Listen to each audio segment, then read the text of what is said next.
The scanner beeped 3 times and then went quiet, the way a nervous person goes quiet when they realize they have said something they should not have. Darren Cole looked at the reading. He looked at it again.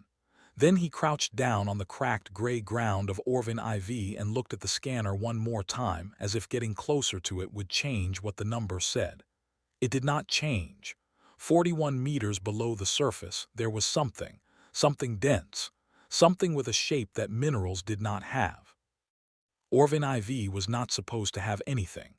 That was the whole reason the Galactic Survey Consortium sent people to places like this, to confirm that nothing was there, log it, file the paperwork, and move on. Dead worlds were supposed to stay dead. This one had been dead for as long as anyone had records, which was a long time, and the rock under Darren's boots was old and dry and completely uninteresting. Or it had been until 30 seconds ago. Darren stood up and looked across the plain. It stretched in every direction without any feature worth mentioning. The sky above was the color of old ash. The base camp was 2 kilometers east, a cluster of gray-green survey tents where his partner Rova was almost certainly organizing data files that did not need organizing, because that was what Rova did when the day was slow. He thought about telling her. He decided to think about it some more first. Rova was a Velthian. 4 arms, gray skin, careful eyes that missed nothing and questioned everything. She was the mission's official record keeper, which meant that anything Darren told her immediately became an official record. He was not ready for something this strange to become an official record yet. He needed to understand what he was looking at before someone with 4 arms and a filing system got involved. He marked the coordinates on his personal unit, not the shared mission log, and walked back to camp. That night he slept badly. The next morning he told Rova he was going to run some extended ground density checks on the eastern quadrant, which was technically true. He took the ground bore drill from the equipment locker, loaded it onto the small transport sled, and went back to the spot. The drill was not fast. It was built for slow, careful work, and that was exactly what Darren did with it over the next 2 days. He bored straight down, checking the core samples, finding nothing unusual except the growing sense that the anomaly was not getting smaller as he approached it. If anything, the readings were getting stronger. Whatever was down there was large. On the second day, 38 meters down, the drill broke through. Not through rock, through air. The borehole opened into a hollow space below, and Darren killed the drill and sat back on the cold ground and breathed for a moment. Sealed underground chambers did not occur naturally. Not like this. Not with walls this smooth. He widened the borehole just enough to lower himself through, rigged a line, checked his oxygen seal 3 times the way he always did, and went down. The chamber was dark for about 2 seconds, then it was not. The light came from the walls, not from any lamp or device he could see, just from the material itself, a faint, steady glow that rose as he descended, as if it had been waiting for him and was now politely adjusting to his arrival. He touched the floor, unclipped from the line, and turned around. The ship filled the space so completely that for a moment his mind refused to process it as a single object. It was too large. 2 kilometers of dark hull curving away in both directions, filling the underground chamber wall to wall, embedded in the rock as though it had been there since before the rock formed around it. The hull was not metal, not any alloy he recognized. It looked almost smooth but was not, because when he stepped closer he could see the surface was covered in engravings. Symbols, patterns, lines that curved and connected in ways he could not follow with his eyes without losing the thread. He photographed everything. He moved along the hull for almost an hour, photographing and making notes in his waterproof journal, trying to find a door or a seam or anything that looked like a way in. He did not find one. What he did find, halfway down the port side, was a symbol he recognized. He stopped walking when he saw it. He stood there for a long time looking at it. It was a spiral shape, not complicated, not especially unique on its own, but the way the lines inside it curved, the way certain marks were placed at specific angles around the outer edge. He had seen this exact symbol before. Not on another alien world. Not in any galactic archive. In a photograph in one of his old university textbooks, a picture of cave paintings from a site in southern Europe, painted on stone walls by human hands approximately 30,000 years ago. His journal was open. He had been writing notes without thinking about it, which was a habit from long field work, the hand moving while the mind worked. He looked down at what he had written. One sentence. He read it twice. He sealed the borehole from below, climbed back up to the surface, and walked back to camp. Rova was still organizing files. He made himself something warm to drink and sat on his bunk and opened the journal again and read the sentence a third time, looking at it the way he had looked at the scanner reading earlier, as if staring at it long enough might change what it said. It did not change. The sentence said, "This ship is older than civilization, and it knows what humans are." He closed the journal, set it on the shelf above his bunk, lay down, and did not sleep at all. 7 hours of lying on his bunk staring at the tent ceiling was enough for Darren to reach one conclusion. He was going back down. He did not arrive at this decision through logic exactly. He arrived at it the way a person arrives at the decision to pull a loose thread, not because it is wise, but because leaving it alone is simply not possible once you have seen it. He packed an extra oxygen cell, a brighter hand lamp, his journal, and the borehole rope, and he walked out into the flat gray pre-dawn of Orvin IV without telling Rova anything. He widened the borehole first, took him an hour, then he went down. The chamber lit up exactly as it had before, the same soft, even glow rising in the walls to meet him, and the ship was still there, which was not a surprise but still felt like one. 2 kilometers of impossible black hull, sitting in the dark like it had always lived here and was simply waiting for the rest of the universe to figure that out. Darren found the section of hull he had been studying the day before and started looking for a seam again. He ran his fingers along the surface, which was neither warm nor cold, just present, like touching something that had decided it did not need to react to you. He was on his hands and knees looking at a cluster of the engraved symbols when the hull opened. Not dramatically. No alarm, no sound, no sudden movement. One section of it simply was not there anymore. A rectangular opening, tall enough to walk through, lit from within by the same quality of light as the chamber walls, waited in front of him. Darren sat back on his heels. He looked at the opening. The opening did not do anything further. It just waited. He went through. The inside of the ship was large and very quiet. The corridors were wide and had a slight curve to them, and the materials of the floor and walls and ceiling were the same dark substance as the hull, except that here the engravings were denser, more detailed, covering every surface in patterns that almost looked organized, almost looked like they were telling him something if only he could read fast enough. The lights brightened slightly as he walked, always a few steps ahead of him, as if the ship was showing him the way. He ended up on what had to be the bridge. He knew it was the bridge because of the chair.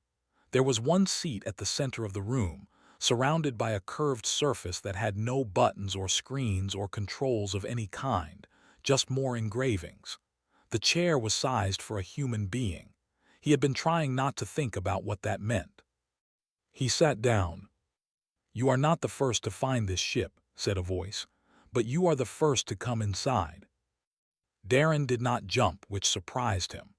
The voice was calm and had no particular gender and seemed to come from everywhere equally, which should have been unsettling but was not. It was the kind of voice that made you feel, for no reason you could explain, that things were going to be handled. "How many found it before me?" he said. 4 humans over the last 3 centuries. None entered. This is significant." "Why didn't they come in?" "They were afraid. Or they reported the discovery before they had a chance to be afraid. You did neither." Darren thought about his journal, about sitting on his bunk all night not sleeping.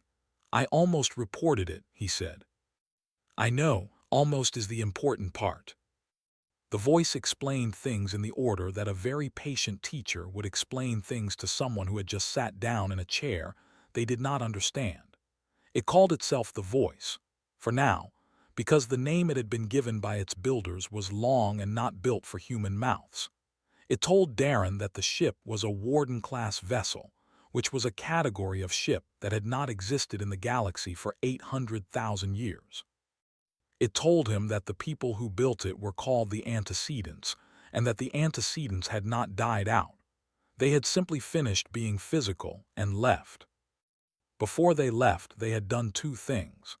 They had seeded 11 species across the galaxy, species they believed had the right kind of potential, and they had left behind 11 ships, one for each species, buried and waiting to be claimed when the species was ready. Darren asked what ready meant. The voice told him that the unlock condition was not a technology level or a population number or a political achievement. It was simpler and harder than any of those. A member of the species had to find the ship, enter it alone, and choose on their own, not to immediately hand the discovery to a governing authority. The choice had to be individual. It had to be quiet. It had to be, in a small way, an act of trust in their own judgment over the judgment of a system. Darren's one night of keeping the secret, a single night of uncertainty, had been enough. He asked what the ship contained. The voice listed things for a while, complete archives of antecedent knowledge across medicine, physics, engineering, and history. A propulsion system built on principles the current galactic era had not discovered. Weapons that had not been active for 800,000 years. Manufacturing systems that could, if needed, produce a fleet. Darren asked the question that had been pressing at the back of his throat since the voice first spoke. He asked why humans.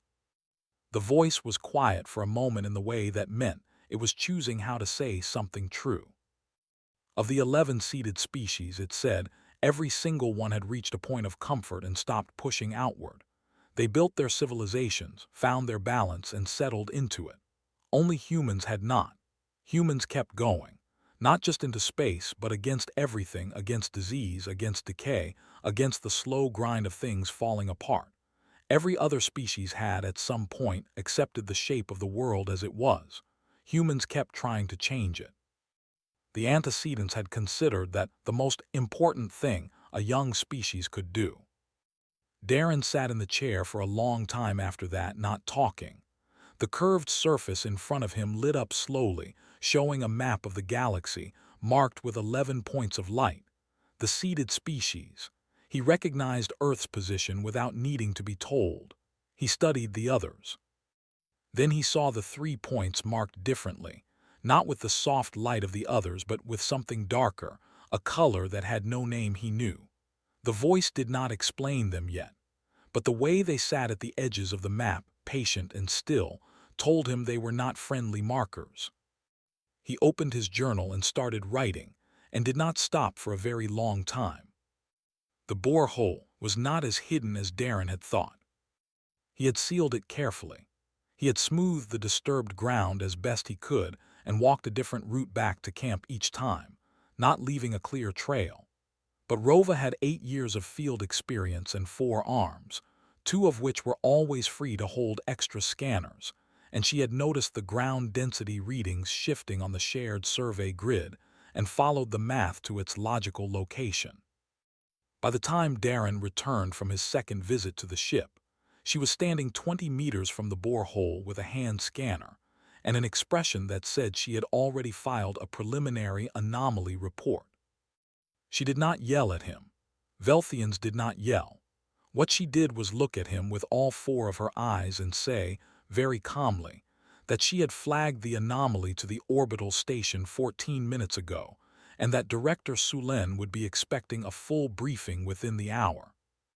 Darren said several things in his head that he did not say out loud. Director Sulen arrived on the surface the following morning in a Consortium transport that was cleaner than anything had a right to be on a dead world. She was tall even for a Velthian, dressed in the dark formal layers that senior consortium officials wore to make themselves look like a closed door, and she moved through the base camp as if she owned it, which in a legal sense she partially did. She sat across from Darren in the briefing tent and folded her upper hands together and said she understood he had found something interesting. Darren said the ground readings were unusual, but probably geological.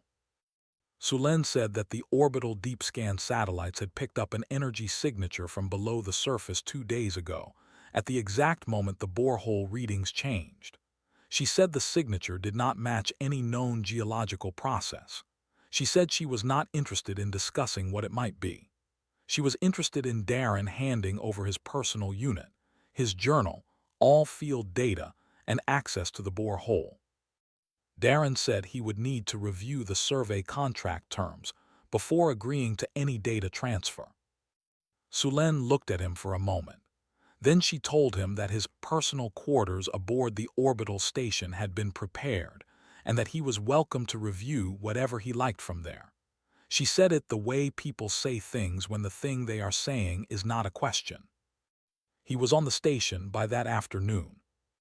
The quarters were comfortable, which was the consortium's way of conducting detentions it could not legally call detentions. No charges, no locks on the door, but no communications access either. The terminal in his room connected only to internal station systems. And the one time he walked toward the comm bay, a consortium junior officer happened to fall into step beside him and gently suggest he might be more comfortable resting. He had 1 hour alone before the communications block was fully in place. He used it to send a message to the only person he thought might move fast enough to matter. Admiral Cray, Earth Federal Navy, retired from active command but still connected to everything that mattered. They had worked together on a mineral rights dispute near the Solon Expanse 3 years ago, and Cray had struck Darren as a man who understood the difference between what was legal and what was right, and who preferred both when he could get them, but would settle for the second when he could not.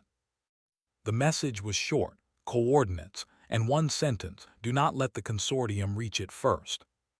He did not know if it would get through before the block closed. He sent it anyway. That night, lying on a bunk that was significantly more comfortable than his tent bunk, his personal communicator buzzed. Not the station network, his own unit, which should not have been receiving anything, because the station's signal suppression covered personal devices too. The voice said, "They have sent 3 cutting probes to the surface." Darren sat up. "Can they cut through the hull?" "No," the voice said. "Nothing in current use can, but the attempt triggers a secondary protocol. If a non-seeded species attempts forced entry, the ship classifies the event as a hostile act." "What does the ship do about hostile acts?" The voice did not answer immediately. When it spoke again, it said only, "I would prefer you return before the classification is completed." Darren stood up, put on his boots, and walked out of his quarters. He went to the corridor that led to the station's main access hub, where the personnel shuttles docked. A consortium clerk at the hub desk looked up as he approached. Darren explained that he had not been charged with anything, that his stay on the station was voluntary, that the consortium had no legal authority to restrict his movement without filing a formal detainment order under Charter Clause 7, and that he was leaving.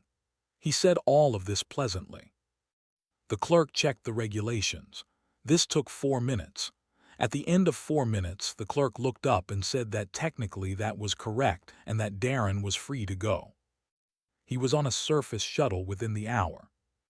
The cutting probes were still working when he reached the borehole. He could hear the high whine of their tools through the rock. He dropped down the rope fast, hit the chamber floor, and ran to the ship. The hull was unmarked. 3 probes were pressed against it with cutting heads spinning at full speed, leaving no mark at all, not even a scratch. The probes did not notice him. He found the opening in the hull. It appeared the moment he was close enough and stepped through. "The classification timer," he said. "How long?" "It was paused," the voice said, "when you entered." Darren sat down on the floor of the corridor and breathed. After a moment he said, "There is a Navy frigate coming, 6 days out." "I know," the voice said. "I have been listening." "Can you wait 6 days?" "I have waited 800,000 years," the voice said. 6 days is not a problem." On the 4th day underground, Darren ran out of things to write in his journal and started drawing instead. He drew the star map the voice had shown him, from memory, marking all 11 points of seeded species and the 3 darker markers at the edges.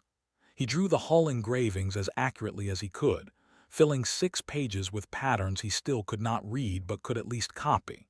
He drew the bridge, the layout of it, the position of the single chair, the way the engravings on the curved control surface were denser at the center than at the edges.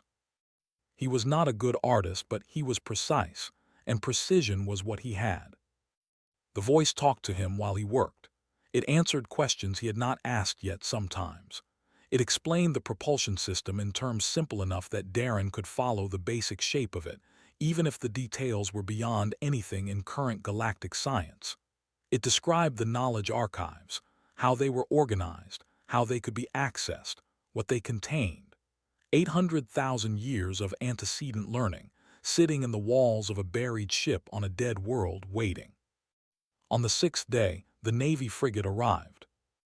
Darren knew because the voice told him before his own communicator showed anything. The ship had sensor reach that extended well beyond the system's orbital range, which was the sort of thing Darren was still getting used to.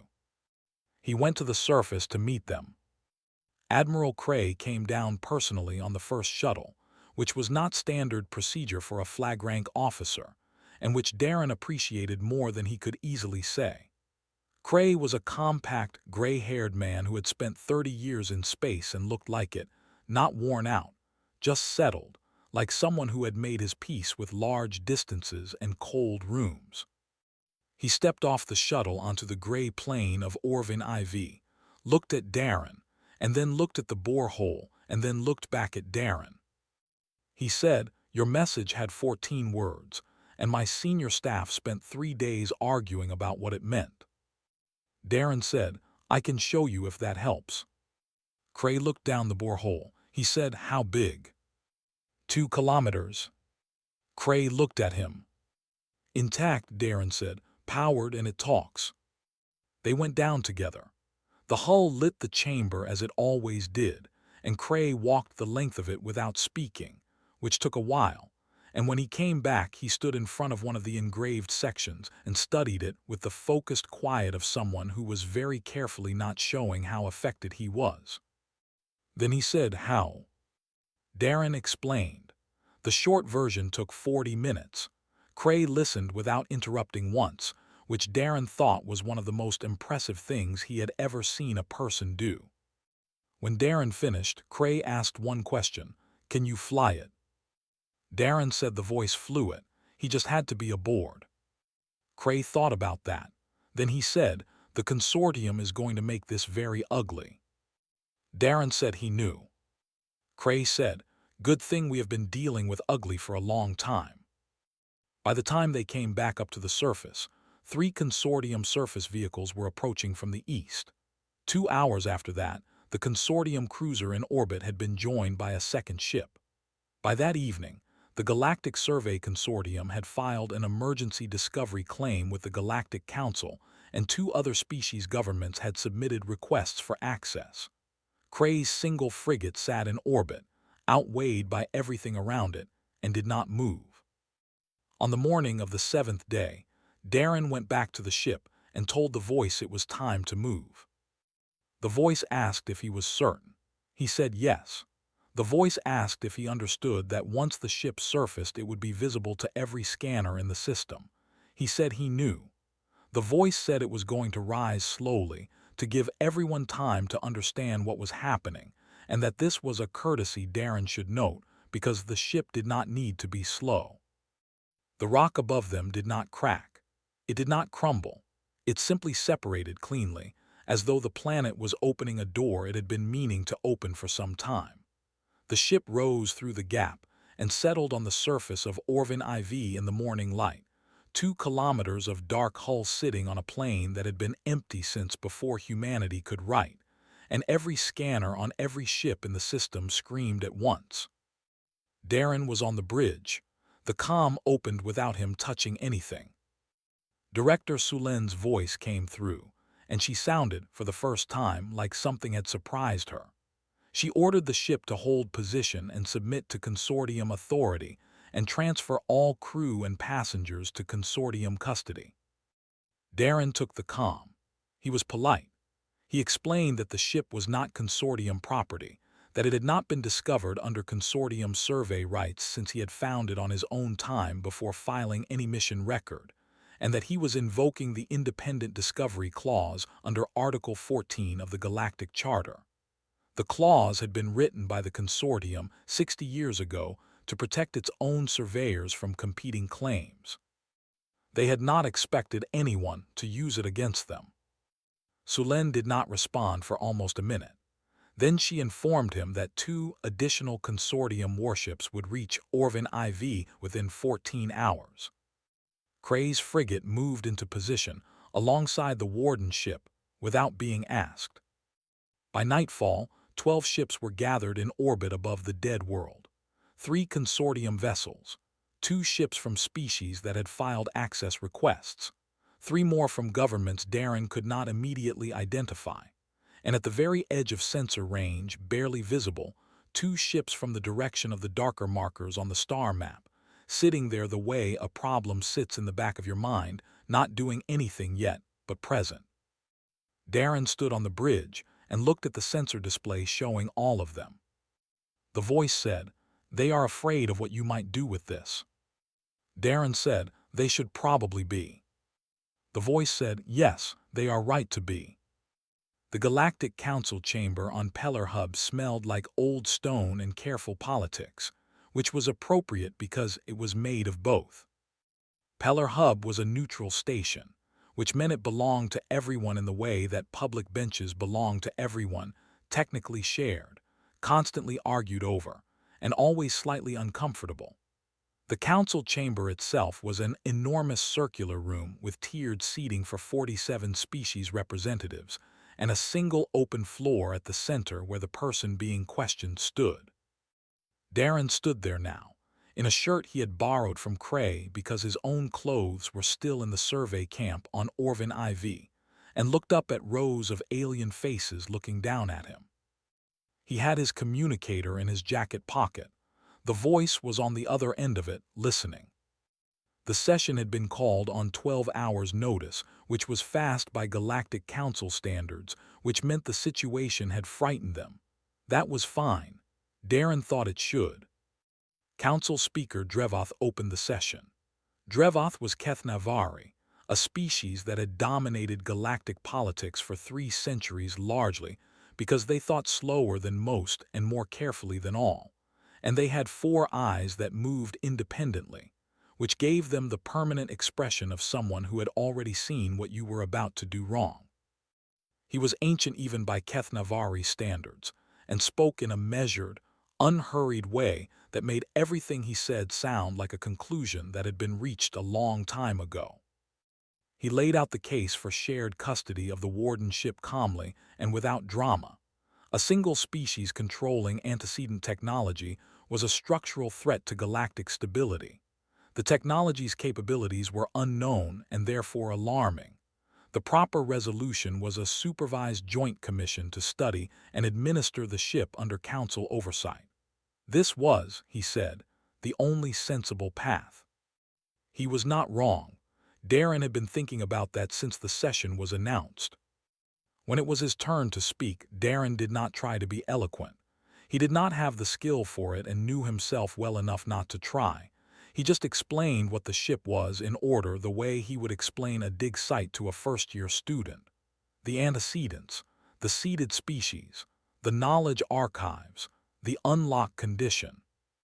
He explained why the ship could not simply be handed to a joint commission, not because humans were better or more deserving, but because the voice responded only to a human presence, and this was not a software limitation or a preference. It was how the antecedents had built it. Inheritance by behavior, not by petition. The chamber was very quiet when he finished. Drevoth asked the communicator in Darren's pocket, with surprising directness, if what Darren had said was accurate. The voice confirmed it from the communicator speaker, speaking into the silence of the chamber, and 47 species representatives went still in the specific way people go still when something has happened that they do not yet know how to process.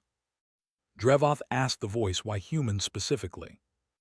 The voice gave the same answer it had given Darren, because humans were the only seeded species that had not reached equilibrium and stopped. Every other seeded species had found its balance and settled into it. Humans kept pushing, kept fighting entropy, kept refusing to accept the shape of the world as final. Drevoth considered this. Then he asked if that made humans dangerous. The voice said, "All things that matter are dangerous." The chamber erupted in the organized noise of 47 species, all talking at once through their translators, which sounded like a room full of malfunctioning radios. Drevoth let it run for a while and then restored order, and the debate began in earnest, and it was the kind of debate that Darren could see was going to last a very long time and not resolve into anything. He was watching the session clock when Kray's signal came through on a private channel. Short, direct. 11 Vrethkai warships had just dropped out of faster-than-light travel at the edge of the Orvin system. They had hailed the warden ship and demanded unconditional surrender of the vessel to the Vrethkai Imperial Command. Kray's single frigate was the only Earth Federal Navy ship in the system. Darren looked at the session floor, at Drevoth still managing the chamber debate, at the tiered rows of representatives all engaged in the process of organized disagreement. He looked at Urin, the young human diplomat sitting in the Earth section, who caught his eye and looked alarmed in the way of someone who already knew what he was about to do. He left the chamber. A procedural officer tried to stop him and he kept walking, and Urin moved smoothly into the space he had left to handle whatever came next, because she was better at that than he was. He got back to the warden ship in 4 hours. The voice had been tracking everything and briefed him on the way from the docking bay to the bridge. The Vrethkai fleet was holding position at the edge of the system, broadcasting their demand on repeat. Kray was maintaining his frigate's position next to the warden ship with a steadiness that Darren found both admirable and slightly heartbreaking given the numbers. Darren sat in the chair on the bridge. He said, "I do not want anyone to die." The voice said, "I know, that is a very human thing to say." Darren said, "Is it the right answer?" The voice said, "Yes." What happened next was not a battle. The warden ship moved out from Orvin IV's surface without any sound or visible propulsion, crossed the distance to the Vrethkai fleet in a time that should not have been possible, and then did something the voice called a displacement. It folded a section of space around each Vrethkai warship individually and moved them, one at a time, to 11 separate empty locations spread across the star system. The process was precise and controlled, like sorting items into different boxes. No weapons were fired, no hull was touched, no crew was harmed. It took 4 minutes. 11 warships simply ceased to be a fleet and became 11 isolated ships, each one suddenly alone and far from the others, with nothing around them but empty space, and the slow realization that something had just handled them the way a person handles something small and inconvenient. Every long-range sensor in the galactic community that was pointed at Orvin IV had been watching. Darren sat in the chair on the empty bridge afterward, listening to the silence of the ship around him. After a while, the voice spoke. It said, "That is the least of what this ship can do. I want you to sit with that for a while before we discuss the rest." Darren sat with it. He sat with it for a long time. 3 months after Orvin IV, the warden ship was somewhere between the Cygnus Reach and the outer edge of explored space, and Darren was teaching himself how to make tea in a kitchen that had not been designed for tea. The kitchen, if it could be called that, was a room the voice had configured after the crew came aboard, because humans needed regular meals and the ship had not originally included a place to prepare them. The voice had assembled it from materials in the manufacturing bay, studying human dietary needs from the knowledge archives, and had done a reasonable job except that it had built every surface at a height suited to the average of the 4 crew members, which meant it was slightly too tall for Darren and slightly too short for Cray, and Rova had to use 2 of her arms to brace herself on the counter while the other 2 worked, which she claimed was fine, but which looked uncomfortable. Rova had joined the crew 6 weeks ago. She had filed a formal request with the Consortium to transfer her survey assignment to the Warden ship mission, citing professional necessity and the need for accurate record-keeping on a project of this significance. The Consortium had denied the request. She had resigned her Consortium position and submitted a new application directly to Darren, who had said yes, mostly because he had learned over the past months that having Rova nearby and knowing what she knew was considerably better than having her at a distance and not knowing what she was filing. Urine had come aboard after that.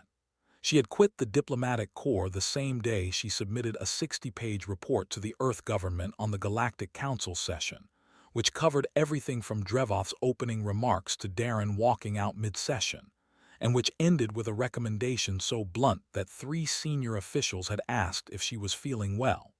She had told Darren she was more useful here than there, and she was probably right. Cray had simply shown up. He had retired his commission, packed a bag, walked onto the ship while they were still at Orvin IV sorting out the political framework, and set himself up in a cabin. When Darren asked if he had discussed this with anyone, Cray said he had left a note. The 4 of them settled into the ship the way people settle into something large and strange. Carefully at first, then with increasing comfort, and finally with the quiet ownership that comes from living somewhere long enough that you stop thinking about it consciously and just exist in it. The political situation had not resolved. It probably never would fully.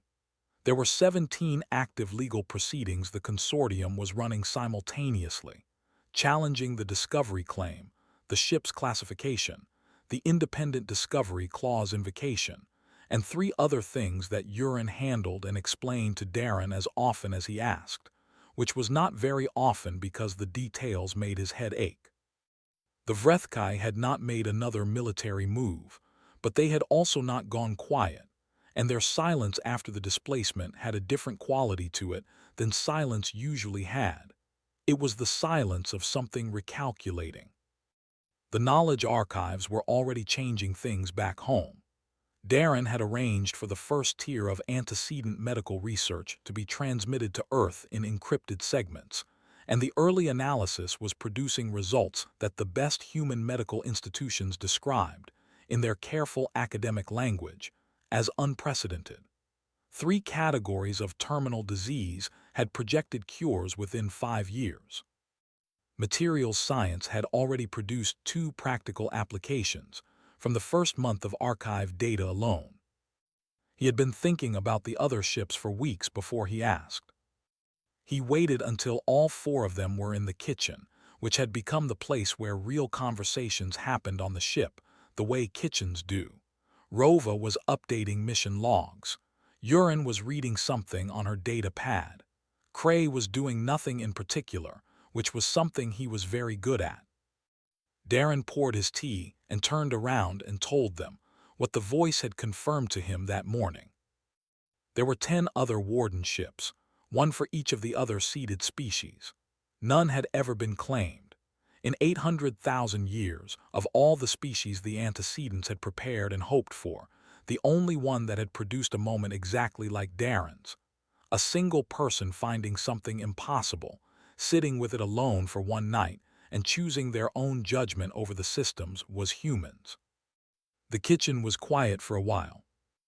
Rova spoke first. She said that handing antecedent technology to species whose governments were currently unstable or expanding aggressively could cause more damage to the galaxy than the Vrethkai threat already in motion. She said this practically, the way she said most things, without judgment attached, just the math of it. Urine said that deciding on behalf of other species, whether they were ready for their own inheritance, was a form of control that no single person or government had the right to exercise. She said it quietly, but she said it clearly. Cray said nothing for a long time. Then he said, "We don't have to decide today." Darren had already decided, but he let the conversation go where it needed to go for a while, because it was the right conversation to have. When it had run its course, he said what he had been thinking. They would find the ships, all 10 of them. They would verify that each one was intact and waiting, and then they would make the locations known, not to governments, not to the council, but in the way the antecedents had made the ships available, quietly and without announcement, so that whoever was meant to find them would find them in their own time. No judgment about readiness. No decision made on another species' behalf. Just the knowledge that the inheritance was there for those who looked. It was not a perfect answer. Darren knew that. The galaxy was a complicated place, and complicated places did not have perfect answers. But it was a human answer, which he thought was probably the only kind he had. The voice took them out past the last mapped boundary of explored space that evening, and the star field thinned around them until there was more dark than light in every direction, and ahead of them was the long, open question of everything that had not been found yet. Darren stood on the bridge and looked at it. The voice said, "Are you ready?" He said he did not know. The voice said, "No one ever is. That is also a very human thing." The ship moved. In a small office on a Vrethkai intelligence station at the edge of their empire, an analyst named Viraset was finishing a report to her superiors. She had been working on it for weeks, reviewing every sensor record from Orvin IV, every fragment of the council session, every long-range scan of the displacement event. She reached the final line of the report and stopped, reading it back to herself, checking whether it was too direct for a formal intelligence summary. She decided it was not direct enough and left it as it was. The line said, "In 800,000 years, the antecedents left 11 keys. The humans found theirs in 43 days of spaceflight because one stubborn man with a hand drill did not stop digging. I recommend we take this seriously." She filed the report and went to the window and looked out at the stars for a while, and then went home.